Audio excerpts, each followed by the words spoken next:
Greetings. In this video, we are going to look into the dangers of subliminal beats. So, what are the subliminal beats? So, this is a new age thing where these beats are apparently like the very form of Kalpa Vriksha to many teenagers on the contemporary.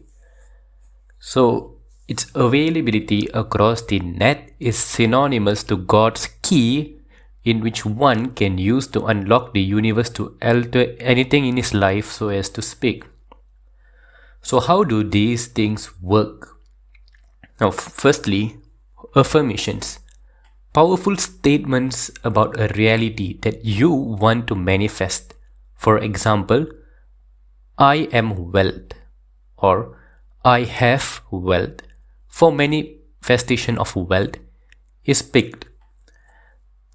So just imagine verses like this: I am wealth, I have wealth, I am rich, and so forth. Desires, common desires like this are played along a loop audio so that it goes on hours after hours. So just imagine it going on like this. But the pick with subliminals is that these affirmations are played at a very subtle frequency such that you cannot hear it. In fact, if you play them, they would appear like mumbles at the back of your head. So this is purposely done so that these affirmations enter you subconsciously. Now, why do we want to make them hit you subconsciously? Because let us say you can actually audibly hear a particular affirmation. For example, I have wealth. So at many times, those who have a need to manifest a particular desire would also have or lack confidence that they can actually attain it. So if they are actually hearing such affirmations, their logical mind starts blocking such inputs due to the inferiority complex. So in order to prevent the mind or to prevent the subconscious mind to block such affirmations, they play it at a very subtle frequency such that you can't hear it, but rather it enters you subconsciously, right? And then to further enhance this effect, they actually mask these affirmations with a common music, a relaxing music. So when you actually go to YouTube and click on one of these subliminals, let's say subliminal beats to manifest beauty, right? You would actually just hear a plain relaxing music, but rather they have actually inserted affirmations that go on loop within these audios, which you can't actually properly hear, or you would hear them as just mumbles at the background, while the main audio which you would be actually listening to would be a rather relaxing music. So these are some examples of the affirmations. One example of a particular subliminal video taken from YouTube, where a particular video actually holds 300 plus affirmations, as you can see here, getting the desired eye color, skin color, blah blah blah, right? So it's rather luring to many people out there. So subliminal beats appear to be something which encompasses all possible desires, from making your face handsome to enhance your height, to have a muscular physique, and so forth. So for those who want to get a muscular physique without having to hit the gym, see this as a golden opportunity. That too, it's free of cost. So subliminals at a first glance shine as a promising solution for those who are suppressed with inferiority complex about the appearance or life itself. In addition, there are some beats which also include extraordinary dimensions, like developing telepathic powers, awakening chakras without having to do sadhanas, and so forth. Now, this may sound absolutely practical. Yes, it does at the first glance, but there's a lot more to this. And this is why I'm making this video. So first understand that there are thousands, perhaps millions out there who are using these subliminal audios for months altogether, spending hours on it a day, having their earphones plugged all night long with the belief that they will transform into the next Miss World within the next 6 months. Now, here is what you didn't know. I would actually illustrate a live testimonial from a person who actually WhatsApped me some time back. So I would keep his identity confidential, but here is the thing that he sent me, sharing this with his permission. So this was an 18-year-old boy who actually got into one of these YouTube channels which was exclusively made for the subliminal beats, and he started picking a particular beat intending to improve his facial beauty, right? And unfortunately, over time, it actually distorted his face. I mean, physically, really, it wasn't just psychological. His face started getting misshapen over time. And with total distortion, it really sort of ruined his life.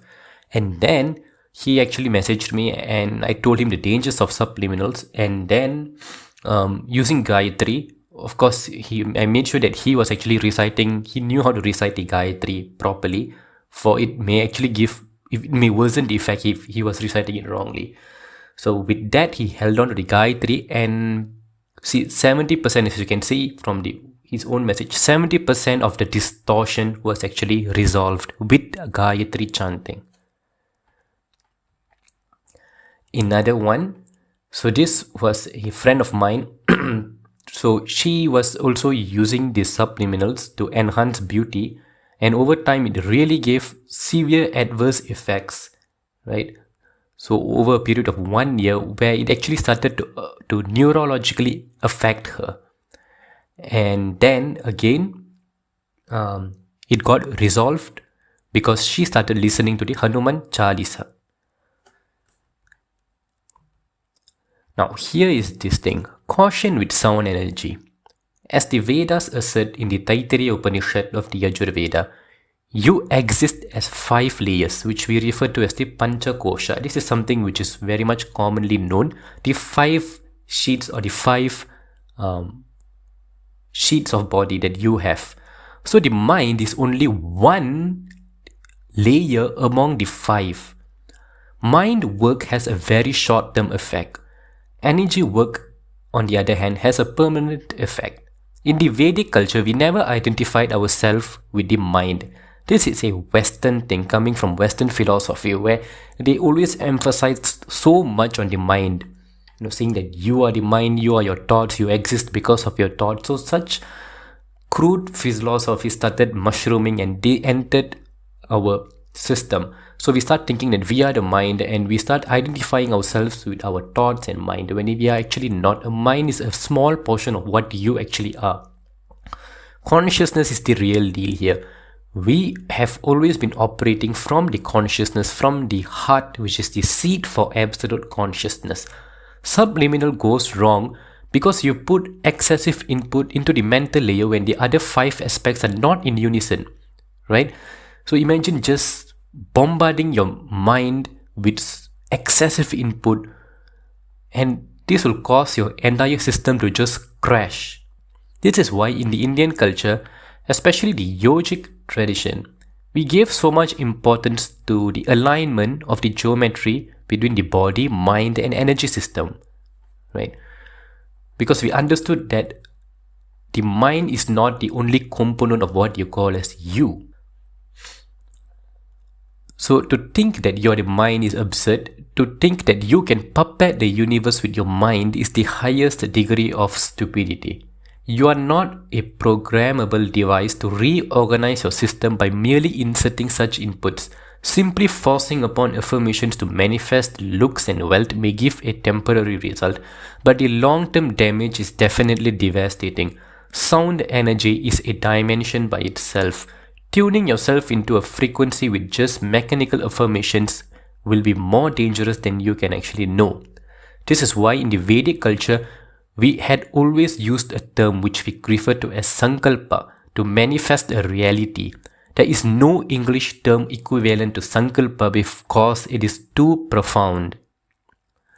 We use sacred sciences from the Vedic culture and specific mantras to align ourselves into the cosmic geometry and make a will upon identifying our nature as the very cosmos. The easiest form of Sankalpa can be seen in your neighborhood temple, where you actually go and offer it, right? When the priest actually does Sankalpa on your behalf. So a Sankalpa is a will which is coming from a well-aligned geometry and from the source itself. And anything which comes from the source is bound to materialize. So go beyond physicality and mind. Stop this business of trying to fit into societal standards of beauty and success. There are hundreds of, or perhaps thousands, or maybe even more, subliminal videos on YouTube, with each garnering over 1 million views. Do you think each person out there listening to it has transformed into the next Miss World as he wanted to? So drop this idea of listening to subliminals, educate your friends, share with your friends, because this is a viral trend. It's an ongoing trend which is really devastating many lives out there, because people access to subliminal beats in their own privacy. Anything they experience is often not shared to public, right? To avoid embarrassment and things like that. So just know that this is a very dangerous thing. Anything, just go back to your culture. Anything, just go back to your root traditions. All your answers are there. You want to manifest something, there are ways. You have the rights. You have the rights to make your living, to manifest what you want, but use the proper method. That's all that's important.